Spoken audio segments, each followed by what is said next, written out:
Good evening, ladies and gentlemen. It is now 5:30, and I will call this regular meeting of the Burnsville City Council to order. It is our tradition to stand for a moment of silence, followed by the Pledge of Allegiance, and we invite you to join us.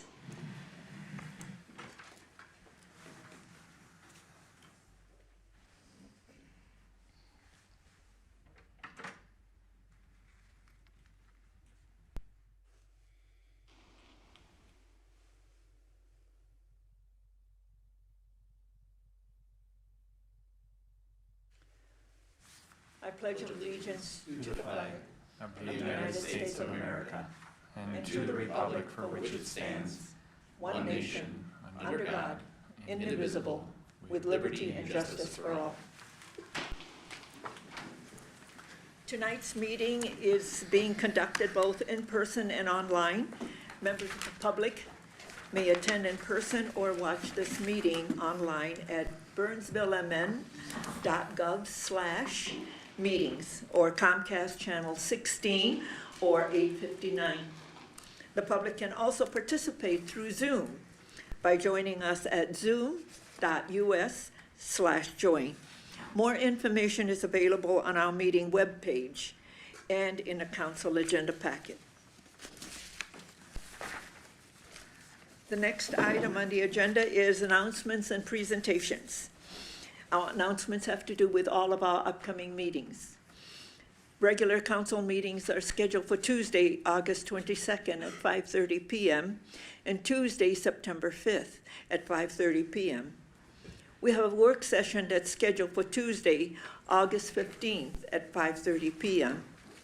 We have a governance meeting scheduled, and this is our participatory budget public comment session, and that's Tuesday, August 8th, today, following the council meeting, and that would be at 6 p.m.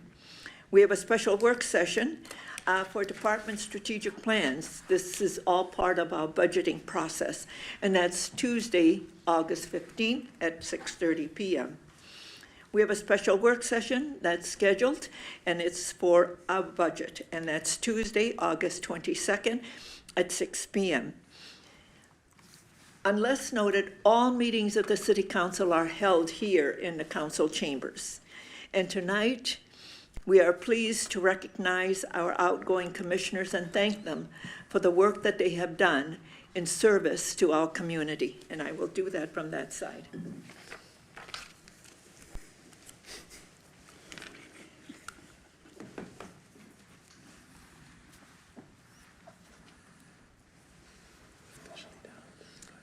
Mr. Dan Kuplick. Mr. Kuplick, thank you for your dedicated service to the community and through the Economic Development Commission, July 2017 to June 2023. Thank you so much for all that you have done, for bringing your wisdom, your experience, and your knowledge to help us make decisions for our community. Thank you. Yeah.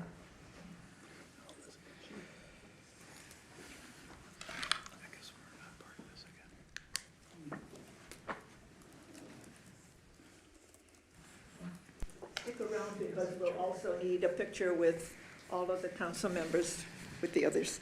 And then we also have a recognition for Gary Donaldson.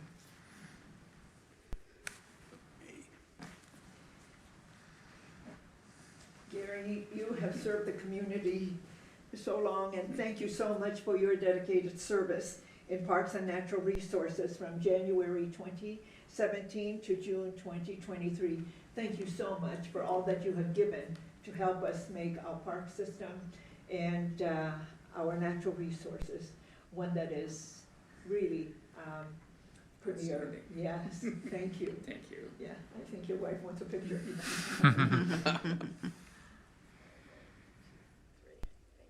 Yeah. A couple more. And then we'll have a picture taken with everybody afterwards. The next recognition is for Nancy Nystrom. Nancy, thank you so much for your dedicated service this time around for Code Review Task Force from 2021 to June 2023. Because Nancy, you served also on our planning commission, and you have given so much to our community. Thank you so much. Yeah.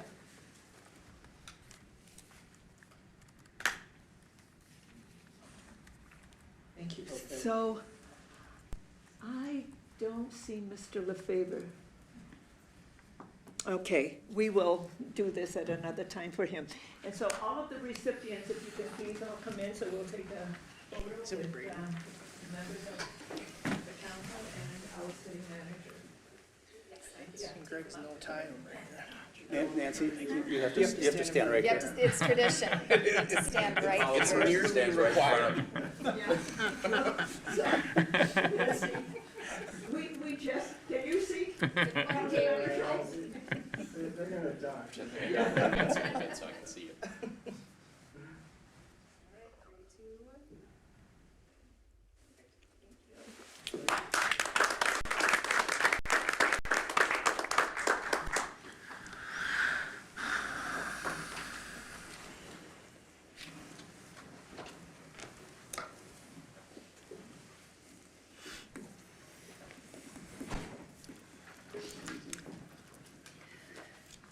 The next item on the agenda is citizens' comments. This is the opportunity for anyone in the audience or online to address the council on any issue that is not on a printed agenda and not an application form that will be coming before us at a future date.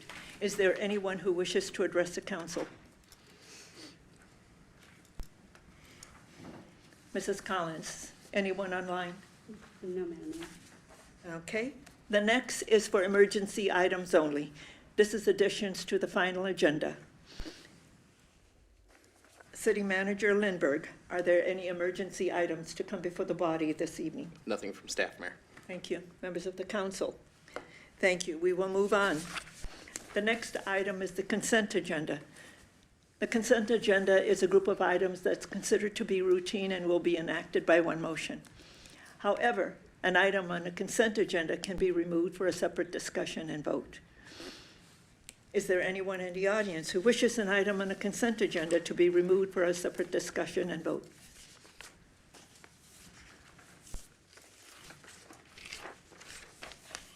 Anyone online? No one online, Mayor. Okay. City Manager Lindberg. Not from staff, Mayor. Members of the council. Councilmember Keeley. Thank you, Madam Mayor. I would like to pull item 4C as a result of the item being a gambling license permit for the Burnsville Hockey Club at the Burnsville Festival and Fire Muster. In my position as president of this volunteer organization, I think it would best to pull it and recuse my vote. Okay. Is there anyone who wishes to recuse their vote? I too will be recusing my vote as a board member. Okay, thank you.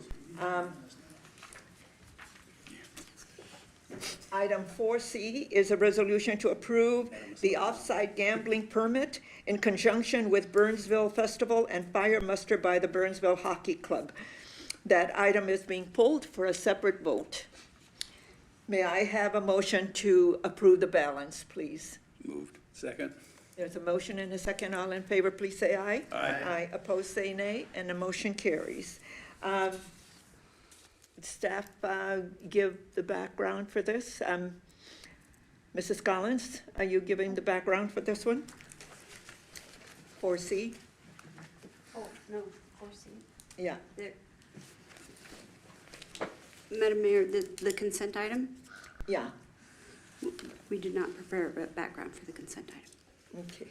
So, I believe, Madam Mayor, you could just read the item and, because yeah, three of you can yeah, vote the for it, two of background, us can't. the background talks about, it's the hockey club who's asking for the, yeah, because according to, Maybe it's Keely a, can give the background. this is a resolution approving the off-site gambling permit for bingo in conjunction with Burnsville Festival and Fire Muster by the Burnsville Hockey Club. And our role tonight is to adopt the resolution and to approve an off-site gambling permit for the Burnsville Hockey Club to conduct bingo at the Burnsville Festival and Fire Muster September 8th and 9th, 2023. May I have a motion to adopt Motion the to adopt. resolution? There's a motion to adopt the resolution. Is there a second? Second. There's a motion and a second. All in favor, please say aye. Aye. Opposed, say nay. And the motion carries. And this clerk has a division of the House. I do, Madam Mayor. Okay, thank you. And we are now then in the regular agenda. The regular agenda is an ordinance adopting the revisions to City Code Title VII, Health and Sanitation. Our city clerk, Mrs. Collins, Michelle Collins, is presenting. Mrs. Collins.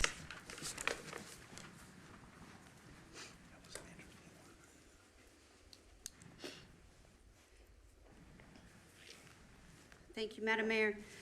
This item, in Title VII of the City Code, has been reviewed by the Code Review Task Force, and the suggested amendments are in your background. And I'm here with staff from the different departments to answer any questions you might have. Okay. Councilmember Workman? Thank you. I just need a little clarification on some of the new definitions, specifically of what a junk vehicle is. It caught my attention because the first bullet point A says that it is 3 years or older. And then bullet point B, extensively damaged with damage including such things as broken or missing wheels, motor, drivetrain, or transmission, and apparently inoperable. So I'm just wondering by who's making that determination if it's apparently inoperable? Because we've got a lot of people that have several vehicles on their driveway that they use. Some are in very good compliance, some are not, and I know that there's a big difference there, but I'm just wondering if we can elaborate on that one a little bit more. Thank you. I'll let our city attorney address that definition. It may be appropriate for Mr. Forsland to come up and talk about staff enforcement and inspection. Okay. Mr. Forsman? Madam Mayor, members of the council, perhaps as Chris comes up to the dais, if, Jeff, if you might provide just a brief overview of our approach on some of these neighborhood issues. Yeah, certainly, Mayor and Council. So as part of our property, this is part of our, obviously, our regulation of property maintenance regulations within the community. And so we would respond to, on a complaint basis, to any sort of concerns from the neighbors that we hear about vehicles parked in a driveway, whether it's a junk vehicle or other concerns they may have about parking. We would only respond if we receive a complaint from a neighbor or surrounding resident of that area. We don't do proactive enforcement of the property maintenance code and certainly around the junk vehicle regulations. And then Mr. Forsland and his staff will do the inspections, and he can speak to how we do the determination on these criteria to ensure that it meets these qualifications if we were to take enforcement action.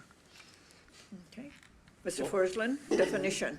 Well, Madam Mayor, council members, one of the things that we're gonna look at is basically any physical, obvious type things. Flat tires, for one thing, are make a vehicle inoperable or unsafe to operate on public roads. Missing safety components, windshields, things like that, you can't operate off public roads. We don't necessarily, this is what we can see from the road. If there's any doubt at all, what we will do is try to make contact with the property owner and ask them, does this run, does it work, if need be. For the most part, we don't have too many problems. Most of the ones that we do see are clearly not safe to operate or should not be operating on the public roads. That helps. Okay. Councilmember So- Workman. I understand we've had several calls of homes that have obviously junked vehicles in the driveway. But I've also been called into scenarios where a homeowner has a vehicle that they're working on. It's their own personal vehicle and could meet some of these thresholds. So, you might have feuding neighbors and that type of thing. So I guess is the default after communication, just a written notice to get some more information about that vehicle, and if it is under the criteria of, I'm fixing this car up, but just not done with it yet, is that still gonna be a direct violation of this? Not necessarily. If that's what they're telling us, they're responding to us, they're working with us, we certainly take that into consideration. Okay. That's primarily what my question was going after, is that particular scenario, so, thank you. Okay. And Mayor and Council, just to add on to that, just to clarify that or the junk vehicle provision, that's inclusive, so it has to meet all of those criteria, because it says "and" at the end of that, so it's not just apparently inoperable, but meets the other criteria within that definition. Could they Okay. be scrolled so we can see that? All of the specific definitions are not listed in here. This is just the recodification report that was in the background. Yeah, it's in the background. But in your background, it would be on page 231 of the agenda packet. Yeah. Okay, Councilmember Keely, while Councilmember Schultz is reviewing the background. Thank you, Madam Mayor. Section 7-7-3, composting activities. It notes operation at the site, a composting bin, shall not create a public nuisance or any conditions adversely affecting the environment or public health. Adversely affecting environment or public health. Would that cover mitigating the odor that typically comes from decomposing organics? If, in the case of someone having a compost bin that happens to be very close to their property, their neighboring property, and maybe the winds typically from the northwest and west blowing easterly or southeasterly continually blow the not necessarily lavender fragrance that a composting bin puts out.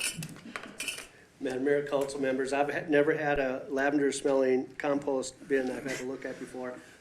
We do occasionally get calls on this. Since I've been here, we've maybe had a handful of them where we've had some issue. The real, I guess, be definitive about this is when we start getting a lot of odor off composting piles, usually because they put something in there that shouldn't be there. Meat products, eggshells in some cases, materials that do give off odors or offensive odors. Natural decomposition of plant material is actually pretty odor-free. If it's causing a problem, then we have a whole another issue, nuisance conditions. For the most part, we've resolved these by talking to the neighbors and say, hey, can you move it over? Or they have it sitting too close to the side yards, for example. Madam Mayor? Yes. Have you ever smelled rotting spinach leaves? Yeah, when it's wet, yeah. It's not great. Well, case in point, thankfully, there's nothing close by. We regularly drop organics at the city's compost bin, and during these summer months, when it's getting kind of full and due for a pickup, you pretty much have to plug your nose within 15 feet of it or more, because there's a lot of decomposing food and other things in there. And so that's obviously an extreme example because it's huge, right? It's the huge bins. But we had a composting bin at our home before in the backyard, and it was kind of out in a corner where it wasn't really close to things. So I'm just curious if this new proposed language under 773A, right, when public nuisance, how's that defined? So if somebody calls and says, geez, my neighbor has this compost and it's just constantly blowing in our windows, I can't even open my windows because I'm smelling their decomposing compost materials. Would this afford the city the ability to help mitigate that problem? Yeah, I mean, we could handle that just like a regular nuisance at that point. Odor would be anything of annoyance. Is it similar language to like, if somebody's having a fire in the back and there's a lot of smoke and it's blowing into the other neighbors' windows, et cetera? We've had those complaints before as well. Yes. Thank you. Okay, Councilmember Schultz. Okay. Let me pick up composting and then we'll go back to the cars, if possible. So thank you for that. That helps define things a little bit. But does the city believe that composting is a positive activity for residents to engage in. Because if the city believes it is positive, then I'm cautious on the language which says any condition, any, right? That's super wide open, adversely affecting the environment or public health, and then you put something extremely subjective on it. Right. So, like, that language, I'm wondering if that language needs a little more help on that. Because you are correct, like, I've composted, other people, you know, you've composted, all that kind of stuff. And if it's to the point where, well, it's August, it's really hot, every once in a while I can smell it, okay, that seems to fit under any condition adversely affecting. And I don't know if we want to have that wide of a subjective latitude on that. What would you suggest, Councilmember Schultz? I do not have a suggestion because I do not think that this portion can be worked here on the dais. Yeah, I that you think can it send needs- it back. We I can think- send it back. Yeah, I think that little section maybe needs to be sent back. Yeah, because you're right, we believe in composting, or we wouldn't have a service that Right. we partner with the county. And that's one of the things with regard to our sustainability plan, to make sure that we continue to use and reuse and looking at organics as well. Exactly. And we have all of the organic, within city facilities, we have organic bins, so people can, so it is something that we believe in philosophically. So- Right. I just get cautious when the city is like, please do this. But we also, want we're you gonna to- give very unclear language on when you get it wrong. Yeah. Okay. So maybe just clarifying that a little bit. And then going back to the junk cars, yes, sorry. Yes, Sorry. Mrs. Collins. I'm sorry, Councilmember Schultz and Madam Mayor. If we remove the word any from that sentence and it says operations at the site shall not create a public nuisance or conditions adversely affecting the environment, removing that word any, I think we're still Yeah. a little too nebulous, I think. I think if you all work from the premises that we believe in composting, or we wouldn't have it on our site. And we have a partnership with the county, and we have Yeah. organic bins around. Because frankly, the city could not comply with this. I've been at our composting, and I'm not saying it's bad. I'm just saying it's composting. Like, that's normal. So I don't even think we can comply with this as written. we can take this back and Yeah, and take just another that look at that portion. sentence. Yeah, so hold on to that thought, because when we come back to make the motion, and we need two motions here, one is the ordinance and the other is the notice. Yeah, so, Mayor, when we get to that point, I may have some options for you. okay, because I need to have two votes on this, so is there? And then But we you have can the hang car on to section. that. Yeah, so the car section, so, and I do understand that it has to be all of them, because it's an and, it's not, you meet one of the requirements. But that one gives me pause again, because we do have some of our residents who either because they prefer to work on their own vehicles, and it may be their junker vehicle, a lot of people have a crappy vehicle, right? Or it may be because they are lower income And so they need to do those repairs on their own, and they cannot do them quickly. This seems a little prohibitive of that, and we're getting into very subjective again, where it's like, no, you can't do this. But if we call you and you say you're working on it, then we'll say, okay.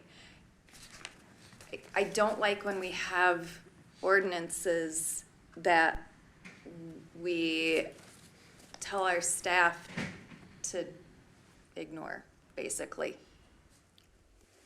And I know that there's a good amount of, like, we do want our staff to have some ability to work with our residents and that kind of stuff and have some leeway.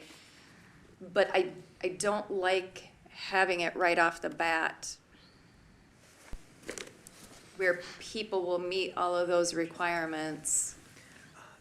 And then it just depends on, did we like the conversation with them or not? That gives me pause as well. So when you look at the junk vehicle definition, Yes. And I know, like, the valuation is that of a junked vehicle, like, because it's the and, right? But, I mean, you get people who get, like, an awful body, and it may take them 10 years, but by the time they get done with it, it's kind of an amazing thing. And there's people that just have that as their hobby, right? Other people who, yeah, the valuation is next to nothing, but, you know, after a while, they can get it running, they can get it street legal, but it's just gonna take them a little while. So I do not have a solution for that. I am bringing up a caution on the wording of that one, yeah, because and I don't know how to resolve that. yeah, because the definition talks about extensively damaged, with the damage including such things as broken or missing wheels, motor, drivetrain, or transmission. And perhaps if there was a time limit that would not be offensive to your neighbors, that it's been sitting there for over 3 years. Yeah, I don't know. Mrs. I don't know. Collins? I was just, Yes. Madam Mayor, Councilmember Schultz, I was just thinking about this in your situation that you were describing, and most of the time, in my experience, and this is, I've seen this in my neighborhood even, the people who take those years and years to fix up these vehicles, they're usually like those vehicles that are over 30 years old, they're antique vehicles, and that type of thing, and they have that antique license Plate, plate that yeah. doesn't expire, so they would be, in that situation, they would have a valid current registration for that. Sure, It if would they- be licensed anyway. Yeah, absolutely, if they do that. Some people are like, Possible yeah, that I'm it not getting wouldn't. it till I'm It's possible. ready to go on the road. Because, well, I think there's also some issues with insurance and that kind of thing, but What would you like for our staff to do with the code review task force? I with just this? think that is another section that, unless the rest of the council thinks it's fine, I can be outvoted on that one. I mean, that might be another one where we take a look at it. And I get it, people don't want, and I see a difference between a car up on blocks in the yard and a car in the driveway. When a car is in the driveway, just my view of it, it's in the right place. That's not my business. If it's in the yard and it's rusting away, that's a different story. So I don't like that we're even looking at the cars that people have in their driveway that they may be working on, that kind of thing. I mean, it's not a permeable surface, so we're not worrying about things leaking and. Mr. Shepherd? Well, as I'm sitting here listening to Councilmember Schultz, this may not actually resolve your problem. Please your resolve concern, it. But I did want to just note, generally speaking, when we're talking about nuisances or property maintenance, you know, there is some discretion built into the code. There's some discretion that staff has. And by and large, we want that. We want staff to be able to work with our residents to try to find solutions. As Councilmember Schultz has noted, sometimes there's a lot of barriers to people complying, and we want to make sure that they have leeway. And so I always view code enforcement as a continuum. So usually there's that first approach. There is that call, there's that complaint, then there's an inspection. Usually there's a pretty easy breezy conversation. Maybe there's some letters that go from staff, maybe there's some letters that go from the attorney's office, and then staff working with the attorney's office. Sometimes that ends up being a misdemeanor prosecution, depending on what it is. Sometimes that's could be a civil complaint. So it is a continuum designed to get compliance.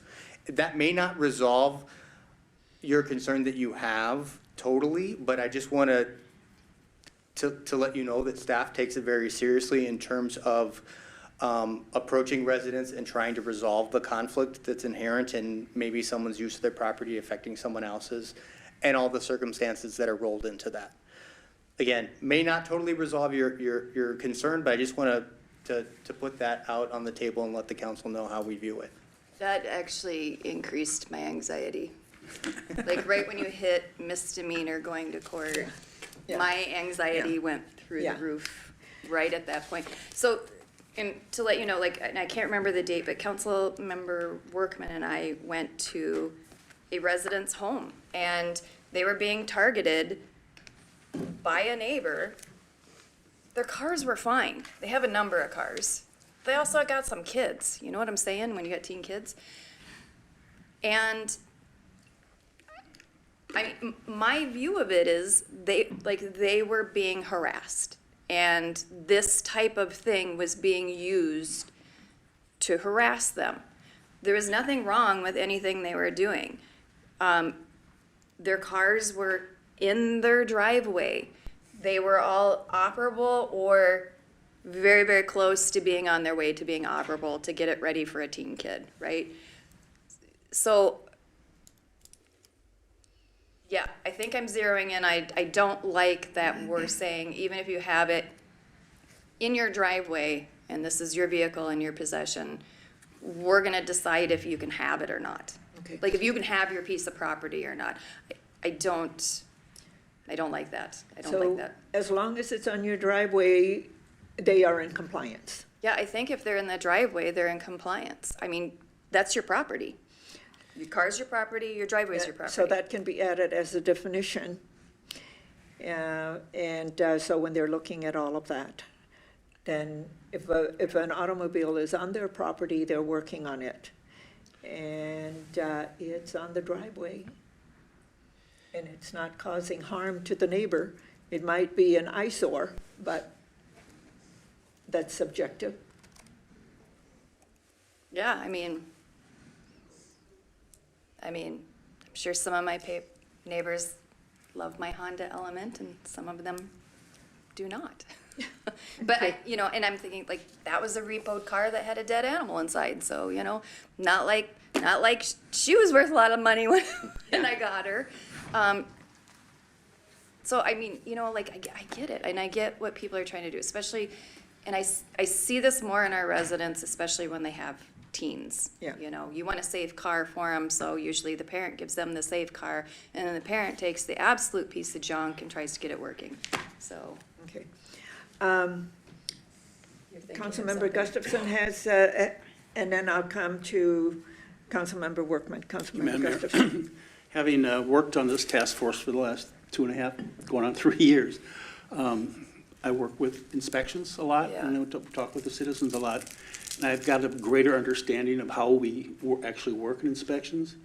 And we are all about education first. And I've heard that loud and clear in just about every ordinance we've talked about. And we don't normally escalate unless the citizen does not respond to us. We'll talk to them if something's going on. I know they give them leeway on that. There's a lot of different things. But when a citizen doesn't respond and continues not to respond, and I've had several in my neighborhood that have been that way, at some point you have to have some teeth if you have to take action on it. And I get enough calls from my neighbors about things happening in our neighborhood that I know these guys have been out several times with a lot of things. We have a house close to me that got repossessed. This guy tore up the whole house, cut down his maple trees, painted them so they couldn't grow back, then flooded the house, put holes in the attic. I mean, we have citizens like that, and we have to have some things in place to kind of protect the city. And I hear what you're saying, but a lot of these things are meant for people that just won't cooperate. And when they won't, we have to take action, and we have to have something in our ordinance to take action. That's my opinion on it. I don't feel these guys are out just banging on people all the time. And I know we don't do any proactive property enforcement anymore as far as looking at property ordinances. It's all by complaint.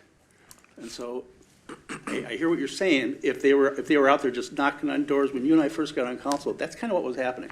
That doesn't happen anymore in the city. And I think we really work hard on compliance and working with people.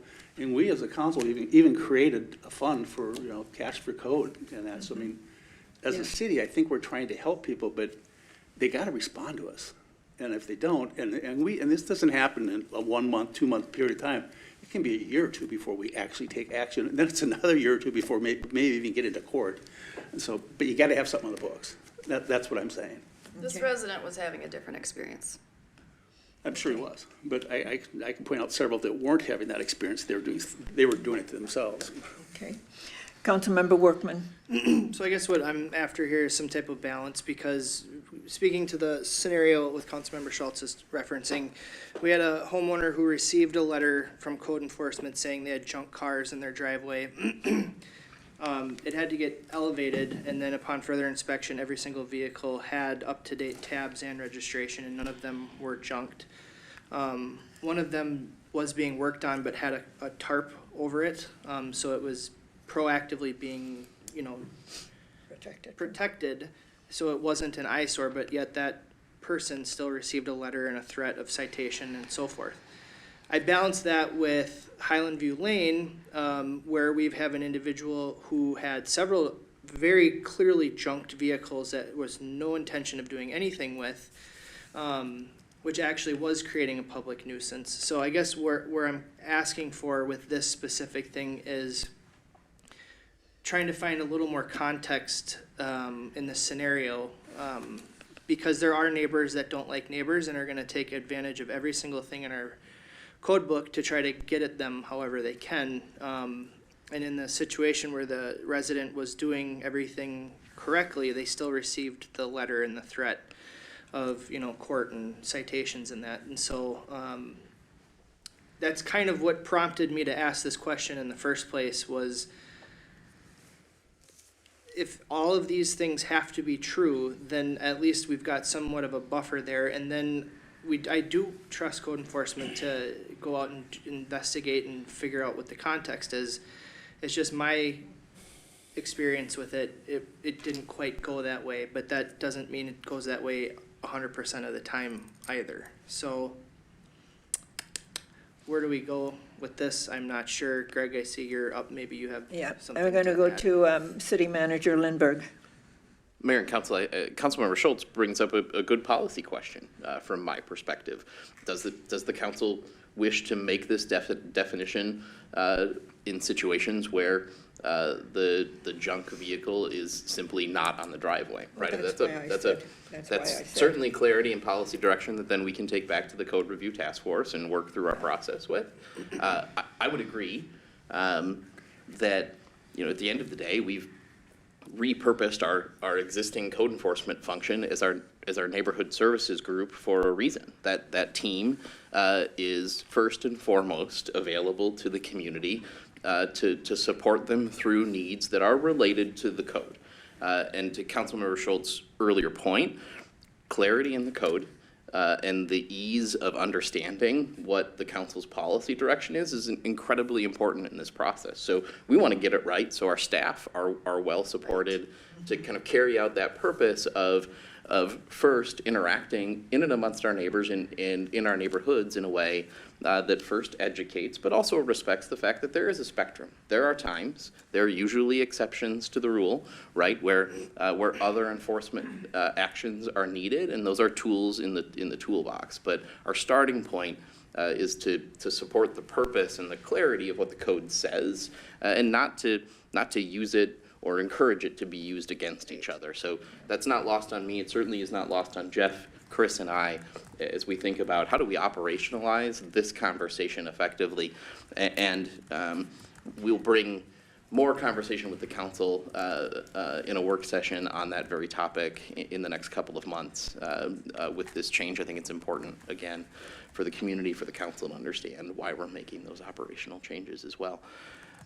But back to the policy question at hand, clarity in the code is incredibly important to us. I think the question that Councilmember Schultz raises is a good one, and would look to the council for direction on that. Well, I think when I said, because you keep referring to if it's on the driveway, it's on their property. Because when you look at the inoperable vehicles, it does speak to if it's stored on blocks and jacks or other support, and it's not on the driveway, and it's been sitting there for years, then it's visibly an inoperable vehicle that they're not doing anything with. But if it's not on the driveway, but it's on blocks on the yard or side yard or whatever. So, Councilmember Schultz, what direction would you like to make to clarify the junk vehicle definition? My preference would be to give guidance back to our code review, just on those two sections, the car section, junk car section, and the compost bin section. Just Okay. those two little snips. Yeah, I would agree with that. Councilmember Can I Workman? add just to, so I think one thing that would be worth considering as part of the junk vehicle is, as you alluded to, is how long has it been Yeah. sitting there? And I think you could even put quantity in there. If you've got a single vehicle that's being worked on, that's one thing. If you've got several junk vehicles on the driveway, that could be considered a completely different thing.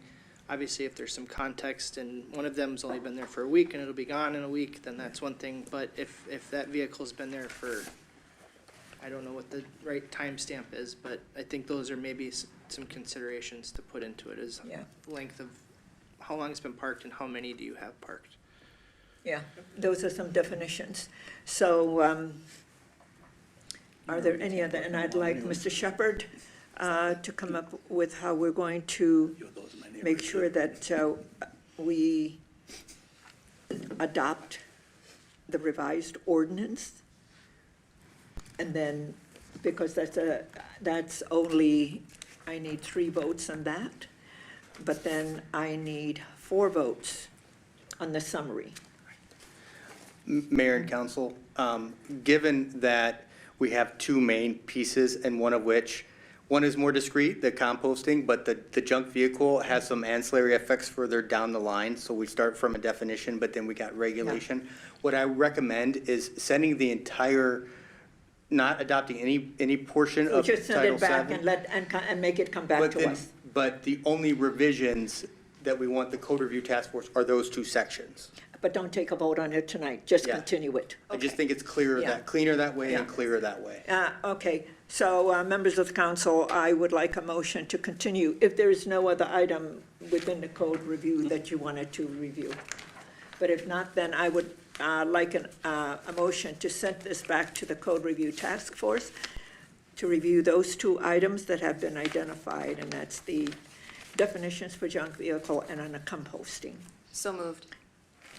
Second. Motion and a second. All in favor, please say aye. Aye. Aye. Opposed, say nay, and the motion carries. Thank you. And staff has the direction? We have our direction. Thank you, Madam Mayor. Okay, Council. very good. Members of the council, there are no other items to come before us this evening for the city council meeting. May I have a motion to adjourn? Motion to adjourn. Second. There's a motion and a second. All in favor, please say aye. Aye. Aye. Opposed, say nay, and the motion carries. Okay, now,